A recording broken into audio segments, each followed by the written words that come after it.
No. I don't regret it at all. I'll tell you why. I was speaking to a set of probationers. Now, whether it's the police or the civil service, see, the civil service in India has been called the steel frame, and it has been the sheet anchor for all developmental activities which have taken place.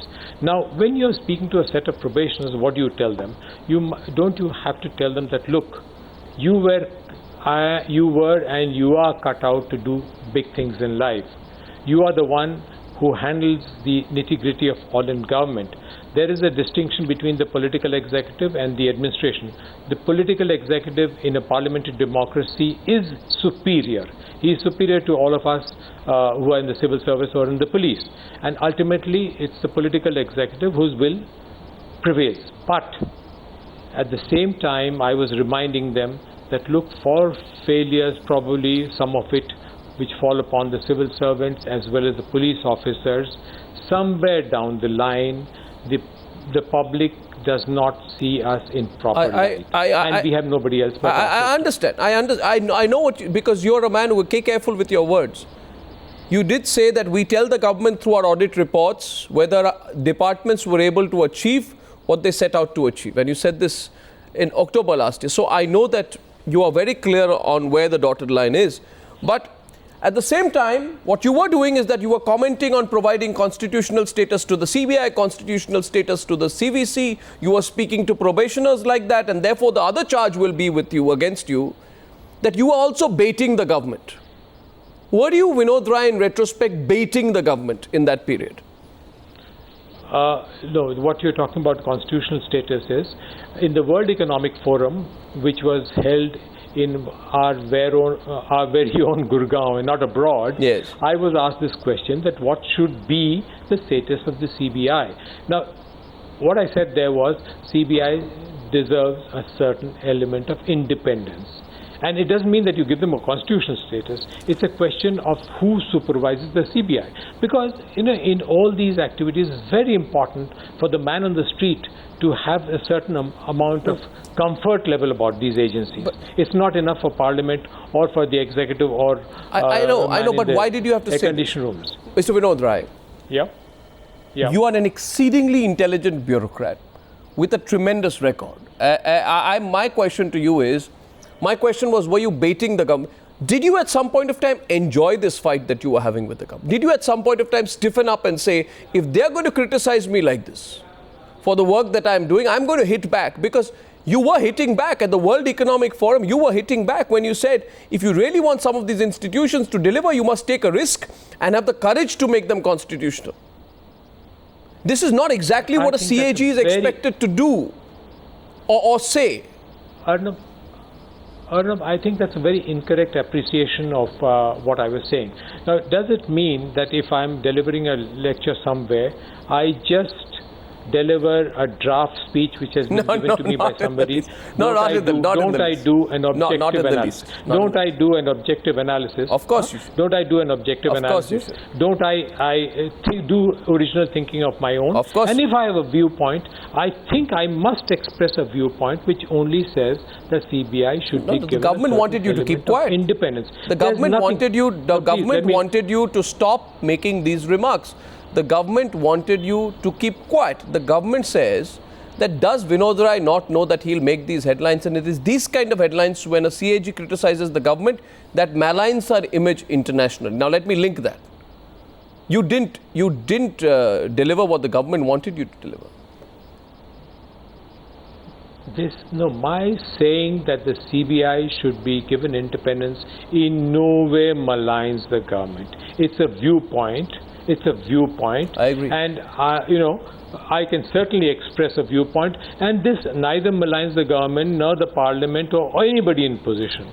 I don't think, and if the question is asked of me today, I would certainly say the same. And it's being debated in the public domain. Oh, yes. Whether the CBI should have independence, whether Vigilance Commission should have a statutory position or constitutional position, how should the selection procedure be, etc. In fact, we were asked these questions in writing by government. Did you have a problem with the Prime Minister?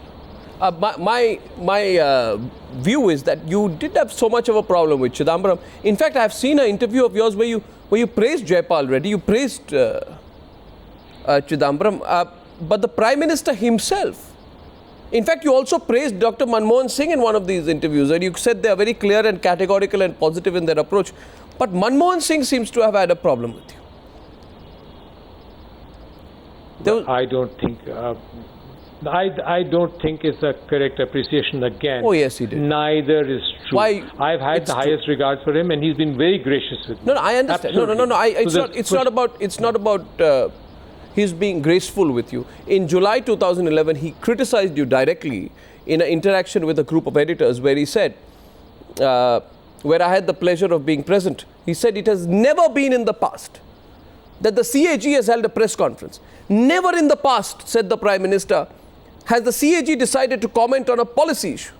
It should limit the office to the role defined in the Constitution. So Prime Minister actually was not just taking you on. The Prime Minister was sparking a role on whether you were conducting yourself appropriately. You know what? Other than that, if you go back to 2005, when I was not the CAG, we had another Prime Minister who came to our office and addressed one of our Accountants General conferences, where he said similar kind of things. Absolutely similar kind of things. Why do you want to ignore the criticism? Absolutely nothing wrong. Why do you want to ignore the criticism? I think the Prime Minister was... Pardon me? Why are you ignoring his criticism? He may be nice to you in person, but he may be very tough with you in terms of a policy statement before a group of editors like that. He was taking you on, Mr. Vinod Rai. If the whole world knows that you had a tense, this is most tense relationship in the history of independent India between a Prime Minister and the CAG. That between Dr. Manmohan Singh and Vinod Rai. No. That seems to be your impression, but believe me, it's very misplaced. It's very misplaced. I mean, I don't know how you've come to the conclusion, because it's the first time I've heard that it's a tense relationship. That's totally misplaced. I have a right to bait you as you were baiting the government. You've also said that, quote, the reaction of any individual who is ill-informed and has not done his homework will not be from the mind, but from the heart with respect to reactions to audit reports. So you are saying certain people in the government were ill-informed. Now you have stepped aside. Who are these ill-informed people in your view? Well, no. I don't think I said that ill-informed people would be reacting from the heart. I don't think I've said this anywhere. You said that I don't want this expression. Where? I have the interview where you say, when you are asked, will you say you got the same positive response as you did from the Prime Minister, from the Congress PSC members? You said, I don't want this expression to be used for an MP or a member of the PSC, but the reaction of any individual who is ill-informed and has not done his homework will not be from the mind, but from the heart, and that's where they go wrong. Oh, okay. Yeah. You said that. Yeah, see, what happens is, when you're commenting upon a particular issue, when an auditor is making an observation on a particular issue, that issue quite often, as much as the observation tends to be technical in the sense it pertains to a particular activity, a particular scheme, a particular project, whatever it is. And if it is read out of context, then the third person who is going to be commenting upon it would certainly not be well informed about what it is. And you know, invariably it's taken out of context. That's why. How personal was it between you and Kapil Sibal? You said you feel sorry for Kapil Sibal. What exactly do you mean? I did not say that. You said that. The question that was asked of me you said was the question was about Kapil Sibal. Please read that into. No, there was no name mentioned. The question was, what was your reaction when Kapil Sibal came up with his zero loss theory? It's a long answer. I won't repeat the whole thing. But at the end of that answer, you will say, I will go out and give a statement that I withdraw a 176,000 crore figure. That's why I feel sorry for them. Will anyone believe there was no loss? So the answer may not have referred to Kapil Sibal, right, but the question was about Sibal. See, the answer said that I've explained this many times in the Joint Parliamentary Committee, where I've had 4 sittings with them. Yeah. And I've explained why we came to a figure of losses, which has been debated. I said that if we have said in our report that the fact that there have been losses can hardly be denied. The quantum of losses can be debated. So I said that if anybody believes that there has been no loss to the national exchequer, I would only feel sorry for them. No names were mentioned. No names were mentioned. At the height of this fight, the biggest question is, Vinod Rai, that Vinod Rai cannot retire like this. I have, history proves me correct that people with tremendous popular appeal, a proven track record as administrators, and tough in taking on politicians, go on to do many, many more things after retirement than even they have done before. And I don't need to tell you how many people there have been. Digvijay Singh had last year gone on to link your quote-unquote activism to your nurturing political ambitions after retirement.